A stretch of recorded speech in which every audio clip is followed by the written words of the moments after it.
Hi friends, welcome to talents of Mithra. இன்றைக்கி நம்ம ஒரு ஸ்நாக்ஸ் தான் பார்க்க போகிறோம். இதுக்கு பேர் என்னென்னா மில்க் பன்னுன்னு சொல்லுவாங்க. அதாவது பால் பன் அப்படியே நிறைய இருக்கும். ஆக்சுவலான பால் பன் வந்து வேறு, நம்ம கடையிலலாம் வாங்கி சாப்பிட்றது வந்து மாவாக நம்ம பிசைஞ்சு அதை வந்து சக்கரை பாவில் போட்டு எடுப்பாங்க. நம்ம அது மாதிரி பண்ணல, ரெடிமேட் பன் வாங்கிட்டு அதில் ப்ரிப்பேர் பண்ண போகிறோம். ஃபஸ்ட்டு பன்னை எடுத்துக்கோங்க. அதுக்கு முன்னாடி தோசைக்கல்லில் பட்டர் கொஞ்சம் போட்டுட்டு அதை நல்லா ஹீட் மெல்ட் பண்ணிக்கோங்க. அந்த ப்ரெட் இருக்குது இல்லையா, அந்த ப்ரெட்டை வந்துட்டு ரெண்டாக கட் பண்ணிக்கோங்க. சென்டரில் கட் பண்ணிவிட்டு நம்ம அந்த வெண்ணெயை வந்து உருக்கியிருக்கோம் இல்லையா, அதில் வந்துட்டு அந்த சென்டர் பார்ட் ரெண்டையும் டிப் பண்ணி எடுத்துக்கோங்க. அப்புறம் அதில் கொஞ்சம் சுகர் போட்டுட்டு அதிலேயே கொஞ்சம் சர்க்கரையும் போட்டுக்கோங்க. போட்டுட்டு அதை ஃபுல்லாக க்ளோஸ் பண்ணிவிட்டு இன்னும் கொஞ்சம் பட்டர் போட்டு தோசைக்கல்லில் வச்சுருங்க. வச்சக்கப்புறம் அதுக்கு மேலே, அதாவது ப்ரௌன் லேயர் இருக்குது இல்லையா, அந்த ப்ரௌன் லேயரில் வந்துட்டு கொஞ்சமாக சர்க்கரை போட்டுட்டு அதுக்கு மேலே சர்க்கரை போட்டு முடித்தோன்னே இன்னும் கொஞ்சம் பட்டர் போட்டுட்டு மேலே வந்து அது மெல்ட் ஆகி மேல் லேயருக்கு கரெக்டாக இருக்கும். இப்போ சுற்றிலும் இருக்க லேயருக்கு நம்ம வெண்ணெய் போடணும். ஸோ இன்னும் கொஞ்சம் வெண்ணெய் எடுத்துக்கோங்க. வெண்ணெய் எடுத்துகிட்டு சுற்றிலும் உள்ள லேயருக்குமே அதே மாதிரியே கொடுத்துக்கோங்க. கொஞ்சம் வெண்ணெய் நிறையாவே இருக்கட்டும். இப்போ பண்ணுறேன் பாருங்கள். அது மாதிரி சுற்றிலுமே எல்லா சைடுமே கொடுக்கணும்.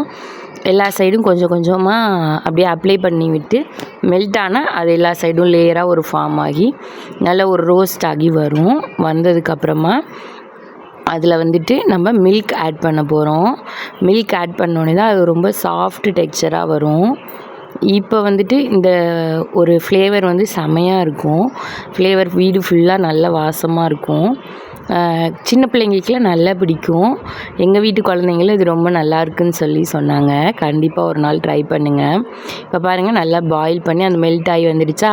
இப்போ வந்து நம்ம இதை மெதுவாக திருப்பி போட்டு ரெண்டு சைடுமே இது பண்ணணும். கொஞ்சம் பார்த்து மெதுவாக திருப்புங்க. நான் ஒரு கை ஃபோன் பிடிச்சிருக்கனால நல்லா கரெக்டாக எடுக்க முடியல. அதனால் கரெக்டாக இது பண்ணிவிட்டு ரெண்டு சைடும் அதை ப்ரெஸ் பண்ணி கொடுங்க. அப்போ ஃப்ளாட்டானால் மில்க் ஊற்றுறப்ப கரெக்டாக டெக்ஸ்சர் ஆகிடும். இதே மாதிரி வேகமாக பால் எடுத்து கீழே சிந்தாதீங்க.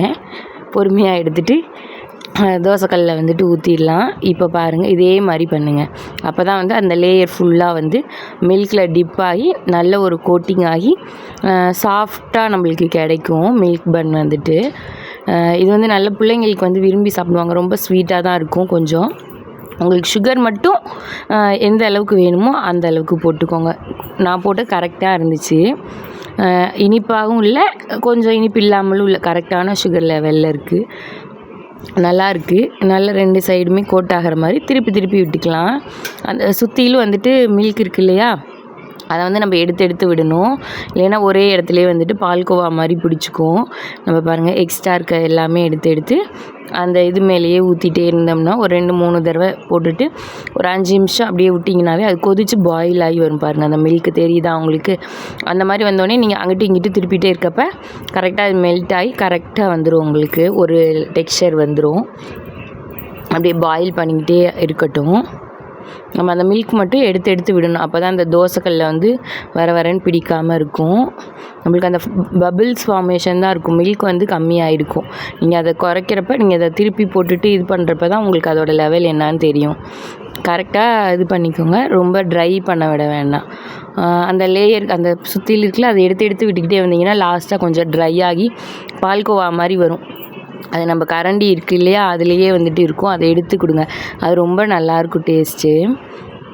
இப்போ அதை வந்து திருப்பி போட்டுக்கலாம். திருப்பி ஒரு 2 தடவை போட்டுட்டு அதை எடுத்து நம்ம அப்படியே பிளேட்டிங் கொடுத்துடலாம் பிள்ளைங்களுக்கு. இப்போ பாருங்கள், நல்லா மில்க் வந்து ட்ரை ஆகி வந்திருக்கா, அவங்களுக்கு பார்த்தா தெரியும்.